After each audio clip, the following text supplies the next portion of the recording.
ತುಂಬ ಹೆಲ್ದಿ ಪಲ್ಯ, ಯಾರು ಬೇಕಾದರೂ ಸಿಂಪಲ್ ಆಗಿ ಮಾಡ್ಕೋಬೋದು. ಹೇಗೆ ಬಂದಿದೆ ನೋಡಿ ನಮ್ಮ ಆಟಿ ಸ್ಪೆಷಲ್ ಟ್ರೆಡಿಷನಲ್ ಪಲ್ಯ, ತೊಜಂಕ್ ಮತ್ತು ಹಲಸಿನ ಬೀಜ ಹಾಕಿ ಮಾಡಿದ ಪಲ್ಯ. ನಮ್ಮ ತುಳುವಲ್ಲಿ ತೊಜಂಕ್ ಬೋಳೆ ಪಲ್ಯ ಅಂತ ಹೇಳ್ತೇವೆ.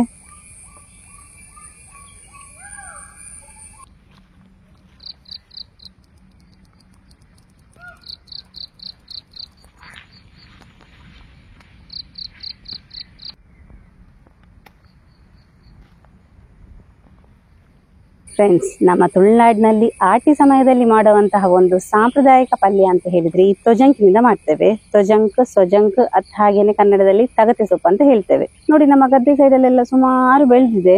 ಮಳೆಗಾಲದಲ್ಲಿ ಹೆಚ್ಚಾಗಿ ಇದು ಆಗ್ತದೆ.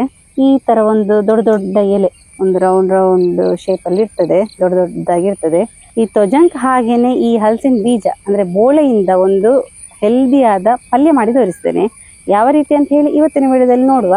ಯಾರಾದ್ರೂ ನಮ್ಮ ಕರಾವಳಿ ಮಿರರ್ ಚಾನೆಲ್ ಹೊಸಬರು ನೋಡ್ತಾ ಇದ್ರೆ ಸಬ್ಸ್ಕ್ರೈಬ್ ಮಾಡಿ. ಇವತ್ತಿನ ವಿಡಿಯೋ ಸ್ಟಾರ್ಟ್ ಮಾಡುವ.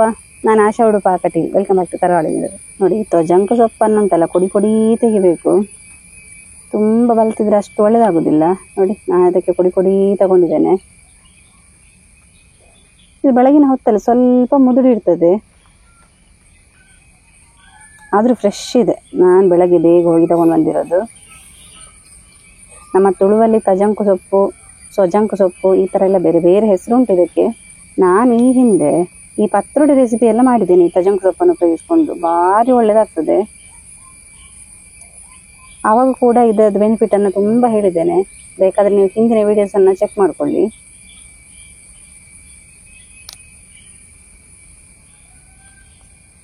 ನೋಡಿ, ಅಷ್ಟು ತೆಗೆದಿದ್ದೆ ನಾನು ಸೊಪ್ಪು. ಇಷ್ಟೇ ಆಗಿರೋದು ನೋಡಿ.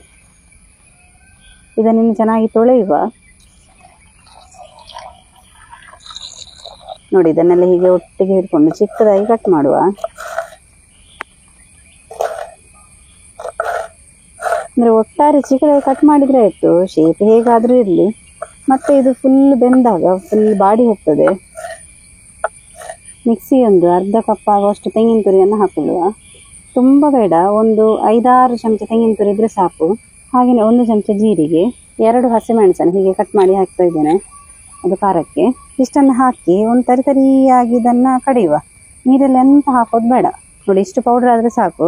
ಇದಕ್ಕೆ ನೀರೆಲ್ಲ ಏನು ಬೆರೆಸದೆ ಹಾಗೆ ಪುಡಿ ಮಾಡಿದ್ದು.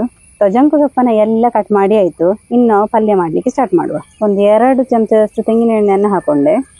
ತೆಂಗಿನ ಎಣ್ಣೆಗೆ ಒಂದು ಅರ್ಧ ಚಮಚದಷ್ಟು ಸಾಸಿವೆ, ಹಾಗೆ ಒಂದು ಅರ್ಧ ಚಮಚದಷ್ಟು ಉದ್ದಿನಬೇಳೆ. ಸ್ವಲ್ಪ ಕೆಂಪಾಗೋ ತನಕ ಹುರಿಯುವ. 1 ಬ್ಯಾಡಗಿ ಮೆಣಸನ್ನು ಕಟ್ ಮಾಡಿ ಹಾಕೊಂಡೆ, ಇಷ್ಟು ಸಾಕು. ಇನ್ನು ನಾವು ಕಟ್ ಮಾಡಿದ ತೊಜಂಕ್ ಸೊಪ್ಪನ್ನು ಹಾಕೊಳ್ಳುವ. ಈ ತಗತೆ ಸೊಪ್ಪು ಎಣ್ಣೆಯಲ್ಲೇ ಫ್ರೈ ಆಗಬೇಕು. ಒಂದು 5ರಿಂದ 10 ನಿಮಿಷ ಬೇಯಿಸಿದ್ರೆ ಸಾಕು. ಫುಲ್ ಬೇಯ್ತದೆ ಇದು. ಚಂದ ಮಾಡಿ ಮಿಕ್ಸ್ ಮಾಡುವ. ಎಣ್ಣೆ ಎಲ್ಲ ಕಡೆಗೆ ತಾಗಬೇಕು.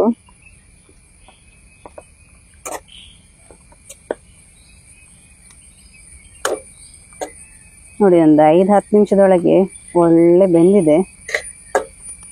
ನೋಡಿ, ನಾನಿಲ್ಲೊಂದು 10ರಿಂದ 12 ಹಲಸಿನ ಬೀಜವನ್ನು ತಗೊಂಡು ಈ ತರ ಒಂದು ಬೀಜವನ್ನು 4 ಕಟ್ ಮಾಡಿ ಇಟ್ಟಿದ್ದೇನೆ. ಕಟ್ ಮಾಡಿ ಅದನ್ನು ಒಳ್ಳೆ ಮಾಡಿ ಬೇಯಿಸಿದ್ದೇನೆ. ಸ್ವಲ್ಪ ಉಪ್ಪೆಲ್ಲ ಸೇರಿಸಿ ಬೇಯಿಸಿರೋದು. ನೋಡಿ, ಇನ್ನು ಈ ಬೀಜವನ್ನು ಬಾಣಲೆಗೆ ಸೇರಿಸ್ತಾ ಇದ್ದೇನೆ. ಸೊಪ್ಪಿನೊಟ್ಟಿಗೆ ಒಳ್ಳೆ ಮಿಕ್ಸ್ ಆಗಬೇಕು. ಇನ್ನಿದಕ್ಕೆ ರುಚಿಗೆ ತಕ್ಕಷ್ಟು ಉಪ್ಪು, ಹಾಗೆನೊಂದು ನೆಲ್ಲಿಕಾಯಿ ಗಾತ್ರದಷ್ಟು ಬೆಲ್ಲವನ್ನು ಪುಡಿ ಮಾಡಿಟ್ಟಿದ್ದೆ, ಅದನ್ನು ಹಾಕೊಂಡೆ. ಸ್ವಲ್ಪ ಹುಳಿಗೆ ಬೇಕಾಗಿ ನೆಲ್ಲಿಕಾಯಿ ಗಾತ್ರದಷ್ಟು ಹುಣಸೆ ಹಣ್ಣನ್ನು ನೀರಲ್ಲಿ ಕಿವುಚಿಟ್ಟಿದ್ದೇನೆ. ಆ ನೀರನ್ನು ಸೇರಿಸ್ತೇನೆ.